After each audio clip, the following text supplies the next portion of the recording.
नमस्कार। जय हिंद, जय भारत।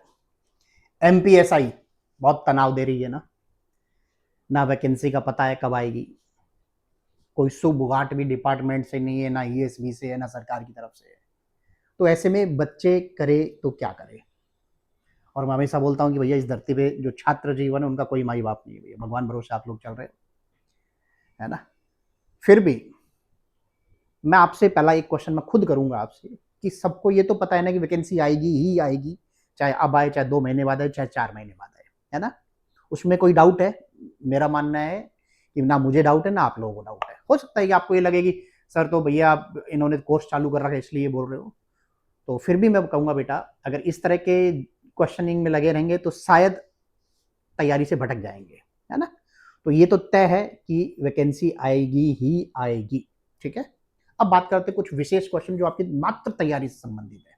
अगर मान लीजिए ये एग्जाम आ जाता और जिस प्रकार से नया सिलेबस आया है और अक्टूबर नवंबर में एग्जाम हो जाता, तो ये बताइए कि जो कोचिंग वाले हम लोग हैं क्या करते आपके सिलेबस के साथ में। जो जितनी स्मूथली, जितनी एक एक चीज बारीकी से, जितनी डिटेलिंग के साथ में क्लासेस चल रही है, क्या वो चल पाती? थोड़ी सी स्पीड से खिंचती कि नहीं खिंचती? हाँ खिंचती ना। या समय बढ़ा दिया जाता और 6-6 7-8 घंटे क्लास कर दी जाती, क्योंकि हमें तो सिलेबस पूरा कराना है। तो क्या हाल होता है? खासतौर से वो बच्चे जिनका सपना है और जो पहले पुराने सिलेबस से तैयारी कर रहे थे, उनका क्या हाल होता? क्योंकि नए सिलेबस के सापेक्ष तो उनकी तैयारी ना के बराबर है। तो क्या होता? एग्जाम की जो दुनिया है ना बेटा, उसको गंभीरता से और तार्किकता, मैंने एक वर्ड बोला है तार्किकता। तार्किकता क्या है? कि अगर समय बढ़ रहा है, सबके लिए बढ़ रहा है, सिर्फ आपके लिए बढ़ रहा है या कम हो रहा है? निराश सभी है, और अगर समय आगे जा रहा है तो सबके लिए जा रहा है। बट इस समय में वही बच्चा मात्र रिजल्ट में अपने आप को कन्वर्ट कर पाएगा पॉजिटिव रिजल्ट में, जो आज भी जी जान से लगा हुआ होगा ये मान के कि मुझे आज ही एग्जाम देना है ना। मेरे लिए कहना बहुत सरल है, इजी है और सिंपल है कि सर आपको एग्जाम थोड़ी देना, हम पे बीत रही है। हमारा आर्थिक सामाजिक बैकग्राउंड से तो पता कीजिए सर क्या स्थिति है हमारी। मैं एकदम बात आपकी सारी जायज है। और मैं अभी इंदौर से आया हूँ और 3-4 दिन पहले मैं ग्वालियर ही पहुंचा हूँ। यहाँ पे भी जो बच्चे क्लास ले रहे हैं उनकी भी मैं मनोदशा जान रहा हूँ, इंदौर से भी जान रहा हूँ। और जो ऑनलाइन में मुझसे जुड़े हुए उन बच्चों की मनोदशा, कम से कम नहीं तो 100-200 फोन तो लगभग मैं पिछले 20 दिन में मैं सुन चुका हूँ, बच्चों से रूबरू हो चुका हूँ कि सर कब होगा कब होगा कब होगा।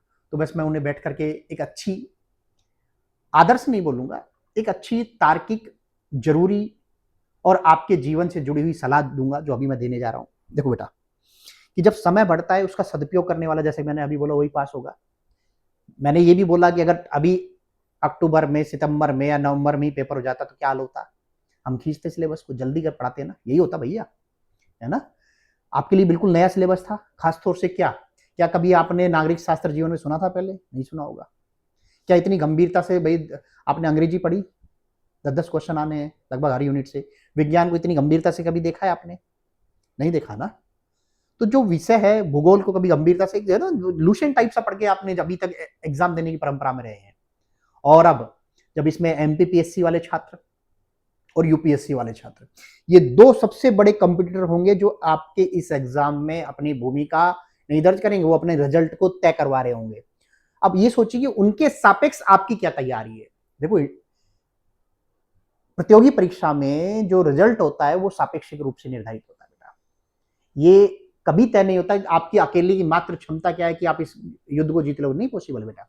आपको ये देखना पड़ेगा आपके साथ में जो युद्ध लड़ रहे हैं, जो एग्जाम दे रहे हैं, आपके साथ में प्रतियोगी परीक्षा में बैठ रहे हैं, उनकी क्षमताएं क्या है, और उनको पीछे छोड़ना ही आपका पास होना होता है। मैं हमेशा एक रटी रटाई लाइन बोलता हूँ ये प्रतियोगी परीक्षाओं के लिए, कि आप तभी पास होंगे जो बाकी को पीछे छोड़ेंगे। रेस का भी एक नियम है, जो बाकी को पीछे छोड़ने वाला ही दौड़ का विजेता होता है ना। तो सेम चीज बेटा यहाँ पे है। तो जब आपके साथ में आपका प्रतिद्वंदी कौन है, यूपीएससी और एमपीपीएससी वाला छात्र, उनके पास में क्या है, पहले उनके तर्कस के तीर को जानते हैं। पहला, अब ये बताइए उनका इतिहास कैसा होगा? जी रहे हैं बेटा वो। पॉलिटी, जो कि नागरिक शास्त्र का एक पार्ट है, वो विज्ञान, है ना, भूगोल। अब ये बताओ हिंदी, उनका तो मेंस का भी एक पूरा पेपर है भाई, है ना। अंग्रेजी, यहाँ थोड़ा बराबर में आ सकते, बट यूपीएससी वाला यहाँ लीड ले रहा होगा ना। आप 10 में सोच सकता है 2 या 3 क्वेश्चन ही करे, वो 6-7 भी कर सकता है बेटा। रीजनिंग, एक रीजनिंग में आप लीड ले रहे होंगे, मैं मान रहा हूँ 20 के 20 क्वेश्चन आप बना जाएंगे, परंतु क्या बड़ी टफ रीजनिंग आती है? वो बच्चा जो यूपीएससी और एमपीपीएससी दे रहा है उनके लिए रीजनिंग हलवा है भैया, जिस तरह की नेचर की क्वेश्चन है ना। तो ऐसे में ये बताइए आप पीछे कैसे छोड़ पाएंगे? अब बताता हूँ कैसे छोड़ पाएंगे। पहला, सिलेबस को समय देंगे कि ताकि मैं समझ लूँ, सिलेबस को समय देंगे ताकि मैं उसका रिवीजन कर लूँ, सिलेबस का समय देंगे ताकि मैं उसके ओटी यानी एमसीक्यू लगा लूँ, है ना। तब ये तीनों काम करेंगे ना, तब आप यूपीएससी और एमपीपीएससी वाले के बराबर में आएंगे बेटा। क्लियर हुआ? तो जब तक ये टक्कर नहीं देंगे तो आप मान के चलना कि आप इस रेस से हमेशा के लिए पीछे ही हैं, आप उनको पीछे नहीं छोड़ पाएंगे जो एमपीपीएससी और यूपीएससी वाले बच्चे होंगे। तो फिर क्या करें? तो बेटा भगवान को धन्यवाद दो कि 2-4 महीने जो लेट हो रहा है वो आपके सिर्फ आपके भरोसे के भले के लिए, भरोसे नहीं बोलूंगा, आपके भले के लिए हो रहा है ना। क्योंकि कंपटीशन में समय मिलना बहुत भाग्यशाली बच्चों, हाँ अब ये होगा सर बहुत साल से समय, बेटा वो बहुत साल से वो समय था जो पुराना सिलेबस था। अब नए सिलेबस के बाद में कितना समय मिल रहा है उसको तय करो ना, ठीक है ना। ये यूपीएससी वाले एमपीपीएससी वाले के लिए तो बहुत बढ़िया चीज है कि तुरंत एग्जाम हो जाता है, जो लगातार लगे हुए थे कई लाखों बच्चे एक लाइन से गायब हो जाते। अगर ये पेपर अभी अगस्त में सितंबर में हो गया होता है, अक्टूबर में हो जाता है ना। जिनका सपना था ना कि एमपीपीएससी में, सॉरी एमपीपीएससी ने मुझे एमपीएसआई देना है मात्र जीवन में, या 2017 के बाद से लगे हुए थे, 8-8 साल 7-7 साल से आप लगे हुए थे और पुराने सिलेबस के बादशाह बन चुके थे आप, उनसे पूछिए ना उनकी क्या स्थिति है, वो फील करिए। आज भगवान को धन्यवाद दीजिए, है ना, कि थोड़ा सा लेट हो रहा है और अच्छा है, ठीक है।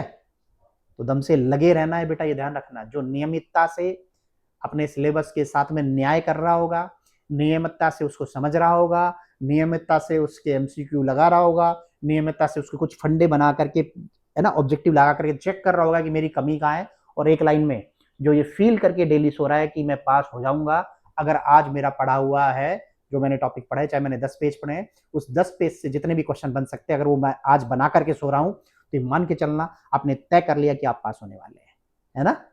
ठीक है। हो सकता है कि आपको ये लग रहा होगा कि सर एक मोटिवेशन देने के लिए आगे, बेटा ये सच है, यथार्थ से मैं वाकिफ करा रहा हूँ, है ना। मोटिवेशन के लिए तो आपके पास में दुनिया भर के बाबा मिल जाएंगे जो सिर्फ जिनका काम मोटिवेशन ही है ना।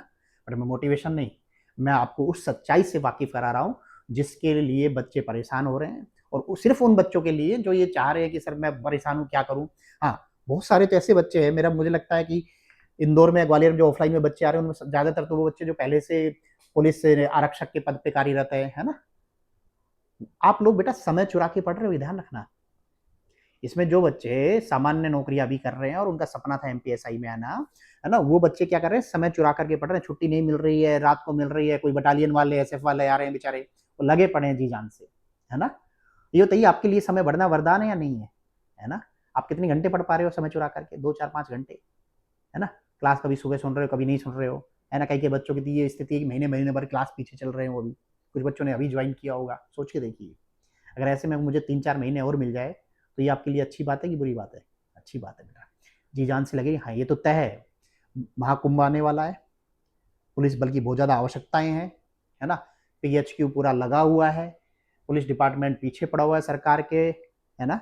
लगातार कुछ ऐसी खामियां रही है कि जो ये मुझे लगता है जो हम भी थोड़े गुप्त सूत्रों विश्वसनीय सूत्रों से पता लगाते रहते हैं कि कुछ द्वंद्व चल रहा है शायद सरकार, पुलिस विभाग और ईएसबी के बीच में कि कैसे एग्जाम हो, कौन कंडक्ट कराए, क्वालिटी कैसे हो, है ना।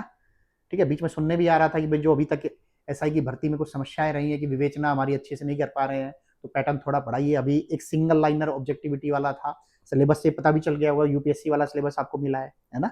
तो कुछ तो गंभीरता चाह रहा होगा ना डिपार्टमेंट भी, वो यही गंभीरता चाह रहा है कि वाकई आप में दम हो विश्लेषण का, आपके अंदर दम हो चीजों को बचाने का, आपके अंदर दम हो कि एक जब अधिकारी बने तो उसमें लेवल ऑफ कॉन्फिडेंस हो, है ना। तो वो दौर चला गया कि जब हम पतली सी किताब लूसेंट जैसी लेकर के पढ़ के पास हो जाते थे, और हो भी जाते थे भाई। आपने हिंदी और अपना अंग्रेजी, हिंदी 70 नंबर का वो, और जीएस सामान्य रूप से जिसमें मैथ और रीजनिंग ठीक ठाक होता था, आप उसके दम पे पास हो जाते थे ना। बट अब सिलेबस नहीं है बेटा वैसा, ठीक है।